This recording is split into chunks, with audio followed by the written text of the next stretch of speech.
بسم اللہ الرحمن الرحیم۔ السلام علیکم۔ کہانی ہب آفیشیل میں خوش آمدید۔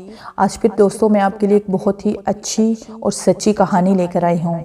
نئے آنے والے دوستوں سے گزارش ہے کہ وہ میرا چینل کو سبسکرائب کریں اور بیل آئیکن کو پریس کریں۔ تو چلیں بڑھتے ہیں کہانی کی جانب۔ یار میں مانتا ہوں کہ ویرانے میں بیابان دشت، بے آباد اور سنسان جگہیں اور بالکل تنہا اور خاموش راہیں غیر مرئی مخلوق کا مسکن ہوتی ہیں، اور تھوڑا بہت اس بات پر بھی یقین ہے کہ ایسے بند مکان جہاں عرصے دراز سے کوئی بشر نہ رہ رہا ہو وہ جگہ آسیب زدہ ہو جاتی ہے، اور اگر وہاں پر کوئی بشر چلا جائے تو وہاں کی رہائشی مخلوق اسے خوفزدہ کرتی ہے۔ ایسا بھی سننے میں آیا ہے کہ ایسی شیطانی طاقتیں انسانوں پر حاوی ہو جاتی ہیں اور جان سے مار دیتی ہیں، اپاہج کر دیتی ہیں یا پھر پاگل کر دیتی ہیں، لیکن آج تک یہ نہیں سنا کہ کوئی گلی بھی پر اسرار ہو جاتی ہے۔ رضا نے تفصیلاً سمجھاتے ہوئے کہا اور عرفان کو بغور دیکھنے لگا، لیکن عرفان اس بار بھی بالکل خاموش ہی بیٹھا رہا اور اسے متجسس نگاہوں سے گھورنے لگا۔ وہ نہ جانے کیوں چپ تھا، اس کی خوفزدہ سوالیہ نظریں رضا کے حفیف نظر آنے والے چہرے پر ٹک نہ رہی تھی۔ اب ایک بار پھر ان میں گہری پر اسرار خاموشی چھا گئی اور ماحول میں خوف کی عفریت انگرائیاں لینے لگے۔ وقت اپنی رفتار سے دریا میں بہتے ہوئے کسی گونگے کی طرح آگے ہی آگے سرکتا جا رہا تھا، اور ان میں ابھی تک کوئی بھی آواز نہ گونجی تھی۔ عرفان بے شمار سوچوں کے گہرے سمندر میں کہیں غوطہ زن تھا، اور رضا اسے تجسس امیز نگاہوں سے بس دیکھے ہی جا رہا تھا۔ ہیلو، کیا ہو گیا ہے یار تمہیں؟ رضا نے خاموشی کی طویل لہروں کو توڑتے ہوئے کہا اور اپنی متجسس سوالیہ نگاہوں سے عرفان کو اندھیرے میں دیکھنے لگا۔ کیا؟ کچھ نہیں، بس ویسے ہی، عرفان گویا ہوا۔ خیالوں سے باہر نکلتے ہوئے سراسیمگی میں کہا اور ادھر ادھر دیکھنے لگا۔ چل آ گھر چلیں، بہت دیر ہو گئی ہے گھر سے نکلے ہوئے، رضا نے کہا، اور پھر وہ دونوں دھیرے دھیرے چلتے ہوئے پارک سے باہر نکل کر اندھیرے میں کہیں روپوش ہو گئے۔ مراڑی کوٹ سے تقریباً 35 منٹ کی پیدل مسافت پر جنوب کی طرف ایک چھوٹی سی کالونی پڑتی ہے جو آس پاس کے علاقوں میں کافی مشہور ہے۔ وہاں کے لوگ بہت نیک اور سادہ لوح طبیعت کے حامل ہیں۔ کالونی سے ذرا ہٹ کر ایک چھوٹی سی پارک بنی ہوئی تھی جو صرف نام ہی کی پارک تھی۔ کالونی کے لوگ پارک میں کبھی کبھار ہی جاتے تھے۔ رضا اور عرفان اسی کالونی میں ایک ہی گلی کے رہائشی تھے، ہاں البتہ ان کے گھر ذرا فاصلے پر تھے۔ ان کی دوستی بچپن ہی سے چلی آ رہی تھی۔ ایک ساتھ میٹرک کرنے کے بعد وہ دونوں اب گورنمنٹ ڈگری آف کالج میں FA کے اسٹوڈنٹ تھے، اور قدرت خدا کی وہ دونوں اپنے والدین کے اکلوتے چشم و چراغ تھے۔ وہ اگٹھے ہی جاتے اور واپس کالونی میں آ کر اگٹھے ہی رہتے۔ پارک میں بیٹھنا ان کا معمول تھا۔ رضا ہنسمکھ طبیعت کا مالک تھا، لیکن نہ جانے کیوں وہ گزشتہ کئی دنوں سے چپ چپ سا رہنے لگا۔ وہ کالج میں بھی اکثر خاموش ہی رہتا تھا۔ آج رضا کے پوچھنے پر جب عرفان نے بتایا تو رضا نے صاف تردید کر ڈالی کہ یہ سب اس کا وہم ہے اور وہم کا کوئی علاج نہیں، لیکن اصل ماجرے کا تو صرف عرفان کو ہی پتا تھا۔ اسے رضا کی بات سے کوئی اعتراض نہ تھا، مگر دل کے کسی کونے میں اعتقاد ضرور تھا۔ جو کچھ اس نے چند دن پہلے دیکھا وہ ناقابل فراموش تھا۔ وہ یہ سب بھول جانا چاہتا تھا، لیکن یہ کوئی عام سی بات نہ تھی جو پل بھر میں بھول جاتا۔ وہ واقعہ اس کے دل و دماغ پر گہرے نقوش اتار چکا تھا، اور عرفان کی گھڑی سوچوں کے وسیع سمندر میں کہیں ڈوبتی چلی جا رہی تھی۔ آج پھر وہ ویسے ہی خیالوں میں ڈوبا ہوا تھا۔ رضا اپنے گھر جا چکا تھا، جبکہ عرفان اپنی گلی میں ہی کھڑا ادھر ادھر متلاشی نظروں سے گھورتا جا رہا تھا، لیکن وہاں سوائے اس کے کوئی دوسرا وجود نہیں تھا۔ وہ کافی دیر تک وہاں بے سود ہی کھڑا رہا اور پھر اپنے گھر میں داخل ہو کر سیدھا اپنے کمرے میں چلا گیا۔ آج وہ کافی بے چین سا نظر آ رہا تھا، اور ایک بے داد سی اضطرابی وہ اپنے کمرے میں ادھر ادھر ٹہلنے لگا تھا۔ وہ نہ جانے کن سوچوں میں غوطہ زن یوں ہی ٹہل رہا تھا کہ اچانک امی کی آواز سن کر چونک گیا۔ وہ کھانا لے کر اس کے کمرے میں پہنچی تھی۔ بیٹا کیا بات ہے، تمہاری طبیعت تو ٹھیک ہے نا؟ جی امی جان، میں بالکل ٹھیک ہوں، اور خفیف سا مسکرا کر اپنی امی سے نظریں چرا گیا۔ نہیں کوئی بات تو ہے، تم کچھ چھپا رہے ہو مجھ سے، سکینہ نے افسردہ لہجے میں کہا اور اسے بغور دیکھنے لگی۔ امی جان کوئی بات نہیں، اب خامخواہ پریشان ہو رہی ہیں، عرفان نے مسکراتے ہوئے کہا اور کھانے کی ٹرے پکڑا کر اپنے بیڈ روم میں جا بیٹھا۔ میں پانی لے کر آتی ہوں، سکینہ نے ہلکی سی سرگوشی کی اور کمرے سے باہر چلی گئی۔ اب عرفان کھانا کھا رہا تھا، لیکن اس کی سوچوں کا مرکز وہ ایک بند گلی تھی۔ وہ اپنے خیالوں میں اس قدر غرق تھا کہ اسے یہ بھی نہ معلوم ہوا کہ اس کی امی پانی سے بھرا ہوا جگ اس کے پاس کب سے رکھ کر جا چکی تھی۔ باہر اندھیرا شدید صورت اختیار کر چکا تھا اور عرفان کھانا کھانے کے بعد اپنے کمرے میں سونے کی ناکام کوششیں کر رہا تھا۔ وہ اپنے بیڈ پر بار بار کروٹ بدل رہا تھا۔ رات کے 12 بج چکے تھے کہ اچانک عرفان کے موبائل پر رضا کا میسج آیا اور عرفان گویا چونک اٹھا۔ سو گئے ہو یا ابھی تک اسی بند گلی میں چکر لگا رہے ہو؟ رضا کا میسج پڑھ کر افسردہ سے چہرے پر ایک ہلکی سی مسکراہٹ پھیل گئی اور جواب میں ہاں لکھ کر میسج سینڈ کر دیا۔ پھر تھوڑی دیر بعد عرفان کو گڈ نائٹ کا میسج مل گیا، لیکن اب کی بار اس نے کوئی جواب نہ دیا۔ اس کا میسج ڈیلیٹ کر کے ایک طرف رکھ دیا۔ اب ایک بار پھر وہ بند گلی میں موجود گھروں کے بارے میں سوچنے لگا۔ نیند اس کی آنکھوں سے کوسوں دور تھی۔ وہ اپنی کھلی ہوئی ساکت نگاہوں سے نہ جانے کن سوچوں کے گہرے ریشوں میں الجھا ہوا تھا۔ باہر اب سکوت سا چھایا ہوا تھا۔ پوری کالونی میں خاموشی اور پراسرار سناٹے کا بول بالا تھا۔ کالونی کے آخر چوک میں وہ بند گلی ہمیشہ کی طرح آج بھی بالکل سنسان اور بیابان سی لگ رہی تھی۔ وہاں اور بھی لوگوں کے گھر تھے جہاں بچوں اور بڑوں کی آوازیں گونجتی تھی، مگر ایسی رونق صرف دن کے اجالے میں ہی ہوتی اور شام ڈلتے ہی وہاں ہولناک سناٹا سا چھا جاتا تھا۔ ہاں البتہ کبھی کبھار ایسا عمل ہو جاتا کہ کسی بچے کے رونے کی آواز گلی میں سنائی پڑ جاتی، ورنہ بند گلی بالکل ایسی ہی محسوس ہوتی جیسے وہاں رہنے والے سب گونگے ہوں۔ گلی میں کوئی بھی بلب یا ٹیوب لائٹ نہ لگی تھی، جس کی وجہ سے وہاں شام ہوتے ہی گہری تاریکی چھا جاتی، بالکل ایسے جیسے وہ گلی کسی خاموش قبرستان کی بند قبر ہو جہاں ہر سو اندھیرا اور گہرا سناٹا بنبناتا رہتا ہے۔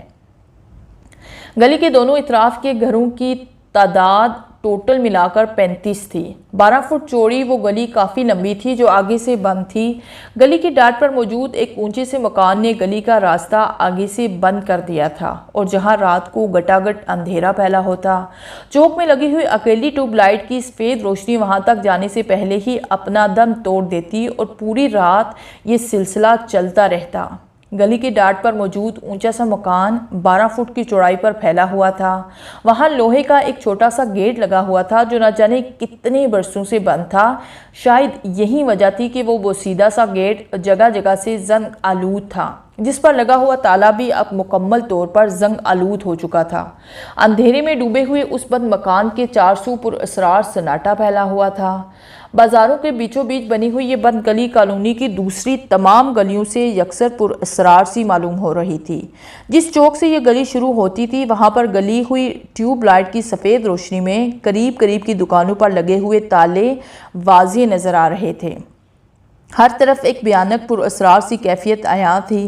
ہر ذی روح اپنے اپنے ٹھکانوں میں چھپی ہوئی تھی کہ اچانک دور سے بھاگتا ہوا ایک کتا آیا اور سیدھا اس بند گلی کی طرف روپوش ہو گیا۔ اس کے دوڑنے کی رفتار زیادہ تیز نہ تھی۔ وہ ادھر ادھر دیکھے بغیر ہی گلی میں چھائے ہوئے اندھیرے میں کہیں گم ہو گیا اور ایک بار پھر ہولناک ماحول جہنم لینے لگا۔ کتا اندھیرے کی چادر میں کہیں روپوش ہو گیا تھا کہ اچانک اس بند مکان کی دوسری منزل پر باہر کی جانب لگی ہوئی کھڑکی کے تینوں پٹ بغیر کسی آواز کے کھل گئے۔ وہاں ہر طرف گہری خاموشی چھائی ہوئی تھی۔ رونگٹے کھڑ دینے والا بھیانک سناٹا چھایا ہوا تھا۔ کھڑکی کے پاس ایک سایہ سا لہرا رہا تھا۔ وہ سفید لباس میں ملبوس بالکل خاموش ہی وہاں کھڑا تھا جو کھڑکی سے باہر اندھیرے میں نہ جانے کیسے جھانک رہا تھا۔ اور پھر کچھ ہی لمحوں میں کتے کی ایک دل دوست چیخ ابھری اور کالونی کی سنسان گلیوں میں گونجتی ہوئی دور دور فضا میں کہیں تحویل ہو گئی۔ کتا اندھیرے میں سے نکل کر واپس بڑی تیزی سے دوڑتا ہوا آیا اور چوک میں جلتی ہوئی ٹیوب لائٹ کے نیچے آ کھڑا ہوا۔ کتا نہ جانے کیوں چلایا تھا، وہ خامتا ہوا گلی میں چھائے ہوئے اندھیرے میں گھور رہا تھا اور پھر ایک دو بار بھونک کر ایک طرف بھاگتا ہوا دور کہیں نظروں سے روپوش ہو گیا۔ لیکن حیرت کی بات یہ تھی کہ اتنی زوردار چیخ گونجنے پر بھی اس گلی کے کسی گھر سے کوئی بھی عمل برآمد نہ ہوا۔ کسی بھی گھر میں کوئی روشنی نہ ابھری تھی۔ اس بند مکان کی کھڑکی اب بند ہو چکی تھی۔ وہاں اب ایک بار پھر ہولناک سناٹا انگڑائیاں لینے لگا تھا۔ اور اندھیرے میں کالے عفریت آگے ہی آگے بڑھتے جانے لگے تھے۔ کمرے میں زیرو نائٹ بلب کی مدھم سی سبز روشنی، عرفان کا وجود بیڈ پر بالکل بے حس و حرکت تھا۔ وہ بالکل بے سُدھ ہو کر سویا ہوا تھا اور جسے دیکھ کر کسی پرچھائی کا گمان سا ہو رہا تھا۔ وہ نہ جانے کب کا سو چکا تھا۔ وقت اپنی رفتار سے سرکتا جا رہا تھا اور پوری کائنات بالکل خاموش اونگ رہی تھی۔ وقت ہمیشہ کی طرح اپنی روانی میں تھا اور مشرق کی سمت سے ہلکا سرخ سورج نمودار ہونے لگا اور پھر دیکھتے ہی دیکھتے ان کا چمکیلا اجالا ہر سو جگمگا گیا۔ عرفان اور رضا معمول کے مطابق کالج چلے گئے اور دن بھر پڑھائی میں الجھے رہے، لیکن آج عرفان پہلے سے بھی زیادہ پریشان اور افسردہ سا دکھائی دے رہا تھا۔ اس کا خوبصورت معصوم سا چہرہ آج بجھا بجھا سا دکھائی دے رہا تھا اور رضا سے اس کی یہ تشویقناک حالت دیکھی نہ جا رہی تھی، اور وہ نہ چاہتے ہوئے بھی عرفان کے متعلق گہری سوچ میں اچانک دروازہ کھلا اور عرفان گھر سے باہر نکل آیا اور گویا ہوا پارک میں ہی بیٹھنا ہے یا ادھر گلی میں ہی کہیں ٹہلنا ہے۔ نہیں، پارک ٹھیک رہے گی، وہاں جا کر آرام سے بات کرتے ہیں، رضا نے سپاٹ لہجے میں کہا، اور پھر وہ دونوں چلتے ہوئے کالونی سے باہر نکل گئے اور ایک چھوٹی سی پارک میں جا کر بیٹھ گئے۔ وہاں ان دونوں کے علاوہ کوئی دوسرا وجود نظر نہ آ رہا تھا۔ ہر سو گہرا اندھیرا چھایا ہوا تھا، ہر طرف خو کا عالم طاری تھا اور وہ دونوں ایک چھوٹے سے لکڑی کے بوسیدہ سے بینچ پر بیٹھے ہوئے تھے۔ وہ ابھی تک بالکل خاموش بیٹھے تھے۔ ہاں اب بتاؤ، آخر ماجرا کیا ہے؟ رضا نے خاموشی توڑتے ہوئے کہا۔ چھوڑو یار، کوئی ماجرا نہیں ہے، عرفان نے جواباً کہا اور منہ دوسری طرف کر لیا۔ یہ کیا بات ہوئی بھلا؟ مجھے تم سے پوری ہمدردی ہے اور آج میں تم سے ہر وہ بات پوچھنا چاہتا ہوں جس کی وجہ سے تم آج کل افسردہ اور ہر وقت شکستہ حال سے رہتے ہو۔ دیکھو، مجھ سے کچھ بھی مت چھپاؤ اور پلیز مجھے بتاؤ، رضا نے التجائی انداز میں کہا اور تجسس آمیز نگاہوں سے اسے بغور دیکھنے لگا، جبکہ عرفان اس کی باتیں سن کر اسے بڑے غور سے دیکھ رہا تھا، جسے عرفان کو اس کی باتوں پر یقین نہ آیا ہو۔ وہ رضا کی باتوں کو قدر اپنائیت محسوس کر رہا تھا۔ پلیز یار، اب مان جاؤ نا اور بتاؤ کہ اس بند گلی کا آخر راز کیا ہے۔ رضا نے ایک بار پھر خفیف سی سرگوشی کی اور سوالیہ نگاہوں سے عرفان کی خاموش افسردہ چہرے کو دیکھنے لگا۔ عرفان اسے کچھ دیر تک بغور دیکھتا رہا اور پھر کچھ توقف کے بعد گویا ہوا۔ اچھا تو پھر سنو۔ اپنے چوک سے جاتے ہوئے کالونی کے آخری اعظم چوک کی بائیں طرف جو پہلی گلی ہے وہ آگے سے بند ہے۔ میں اس گلی کے بارے میں بتا رہا تھا اور آگے سے تم نے لیکچر دینا شروع کر دیا تھا، عرفان نے سپاٹ لہجے میں کہا۔ سوری، لیکن وہ تو اپنے اس چوک سے کافی دور ہے، تم اس طرف کس سے ملنے گئے تھے؟ رضا نے تجسس آمیز لہجے میں کہا۔ ہاں کافی دور ہے، عرفان نے سانس خارج کرتے ہوئے کہا اور پھر گویا ہوا۔ ایک دن کالج سے آتے ہی میں سو گیا اور پھر جب آنکھ کھلی تو شام ہو چکی تھی۔ کھانا کھانے کے بعد میں اپنے کمرے میں بند ہو گیا، بجلی بھی گئی ہوئی تھی اور اوپر سے موبائل فون کا چارج بھی ختم ہو چکا تھا۔ گرمی سے برا حال ہو چکا تھا۔ میں صحن میں آ کر یوں ہی ٹہلنے لگا اور پھر وہیں چارپائی پر بیٹھ گیا اور موبائل فون کو چارج پر لگا کر تمہیں میسج کیا، لیکن تم شاید سو چکے تھے تو جواب ہی نہ دیا۔ پھر میں نے موبائل فون کو وہیں چارج پر چھوڑا اور بیڈ پر دراز ہو گیا۔ دیوار پر لگا ہوا کلاک رات کے 12 بجا چکا تھا اور میں سونے کی ناکام کوشش کرنے لگا، لیکن نیند آنکھوں سے کوسوں دور تھی۔ میری طبیعت کافی بے چین سی ہو رہی تھی۔ اس رات نہ جانے کیوں میرا دل گھر میں نہ لگ رہا تھا، بار بار جی میں آ رہا تھا کہ باہر جاؤں اور کہیں گھوم پھر کر آؤں۔ میں بیڈ پر لیٹا ہوا کوئی بھی فیصلہ نہ کر پا رہا تھا اور پھر میں نے فیصلہ کر لیا اور گھر والوں کو بتائے بغیر ہی میں بیرونی دروازے کی طرف بڑھ گیا۔ دروازے کے پاس جا کر میں نے ایک نظر پیچھے مڑ کر دیکھا، امی ابو سو رہے تھے، اور پھر میں بڑی خاموشی سے دروازہ کھول کر گھر سے باہر نکل آیا۔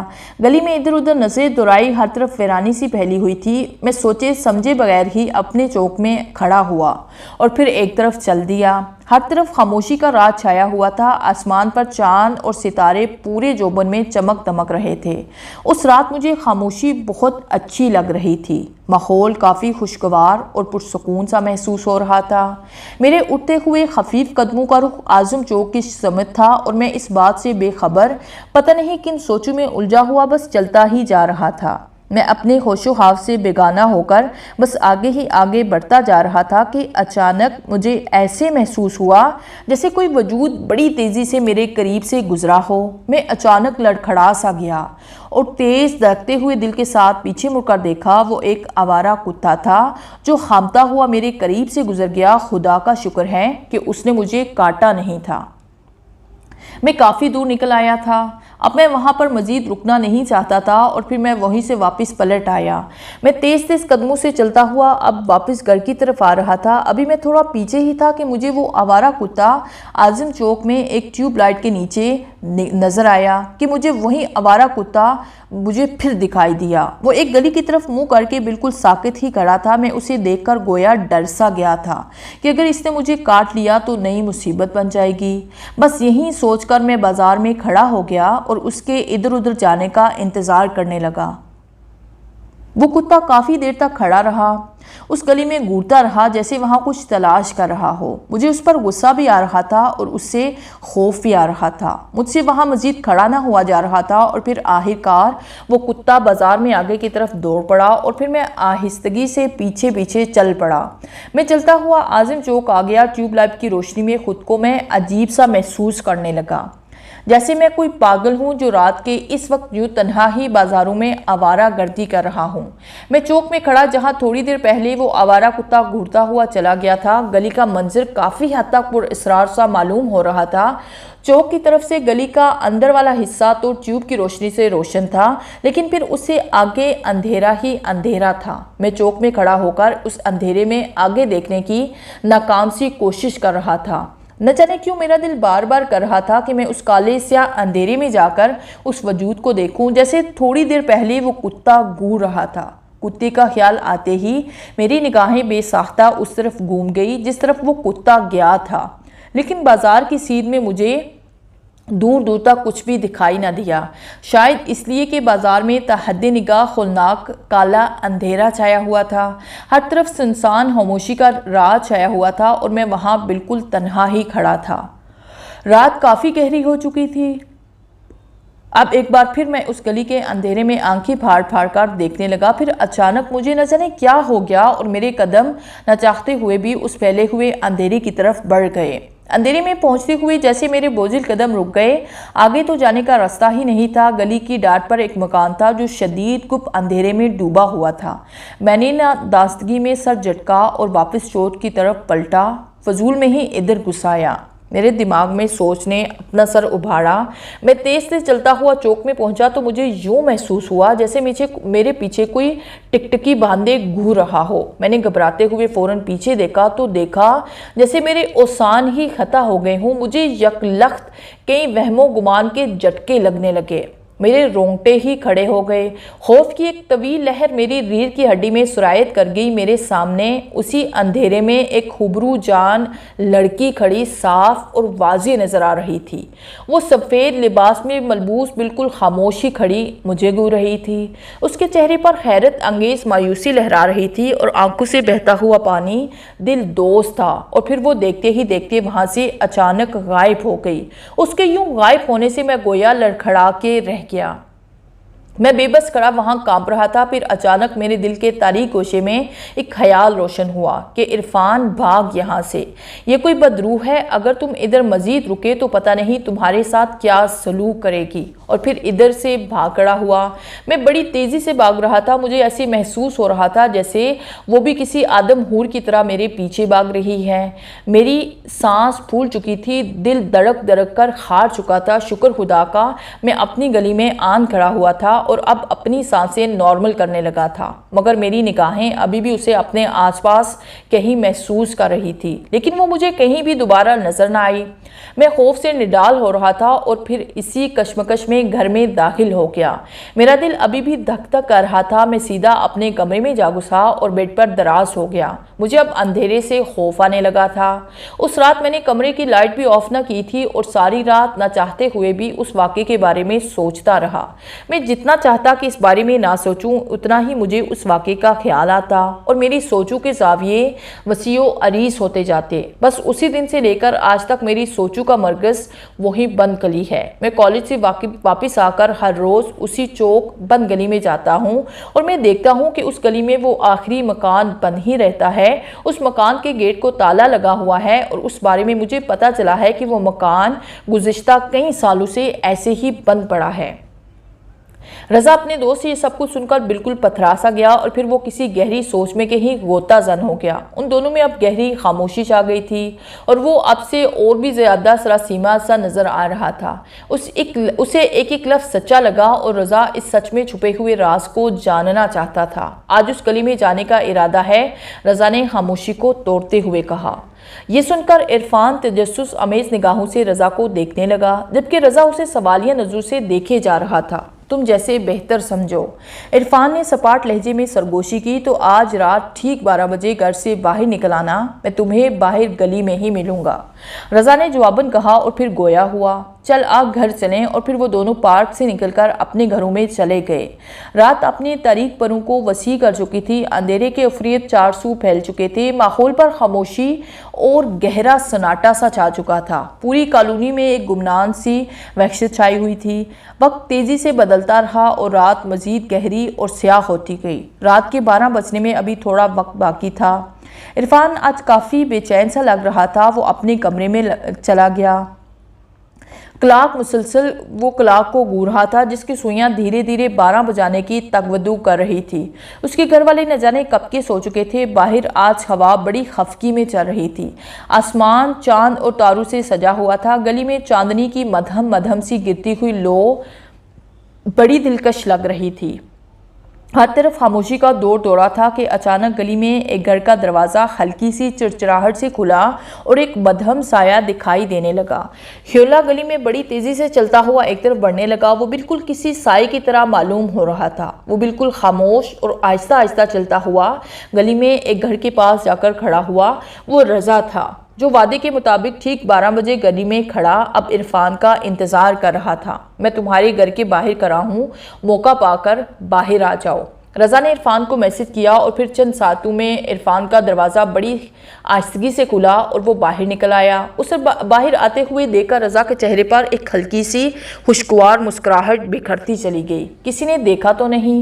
رضا نے نرمی سے کہا۔ نہیں۔ عرفان نے مختصراً نہیں میں سر ہلایا اور پھر وہ دونوں اپنی گلی سے تیز تیز قدم اٹھاتے ہوئے اپنے چوک میں کھڑے ہوئے۔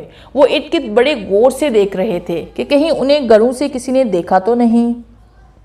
ہر طرف خوف کا عالم انگڑائیاں لے رہا تھا۔ اندھیرے کے ہولناک عفریت ہر سو رینگتے ہوئے آگے ہی آگے بڑھ رہے تھے۔ وہاں ان دونوں کے علاوہ اور کوئی موجود نہیں تھا۔ ہر کوئی اپنے اپنے ٹھکانوں میں چھپا خواب خرگوش کے مزے لے رہا تھا۔ وہ دونوں اب تسلی کر چکے تھے، وہ دونوں وہاں تنہا ہی تھے۔ انہوں نے ایک دوسرے کو بغور سے دیکھا اور پھر آہستہ آہستہ اعظم چوک کی طرف بڑھنے لگے۔ وہ بالکل خاموش ہو کر حالات کا جائزہ لیتے ہوئے آگے آگے بڑھتے چلے جا رہے تھے۔ کبھی کبھار ان میں کوئی سرگوشی ہوتی تو ماحول میں ہلکا سا ارتعاش پیدا ہو جاتا اور وہ ٹھٹک کر رہ جاتے۔ اعظم چوک میں لگی ہوئی ٹیوب لائٹ کی مدھم سی روشنی اپنے قریب و جوار میں پھیلے ہوئے اندھیرے کو بڑی ہمت سے روک رہی تھی۔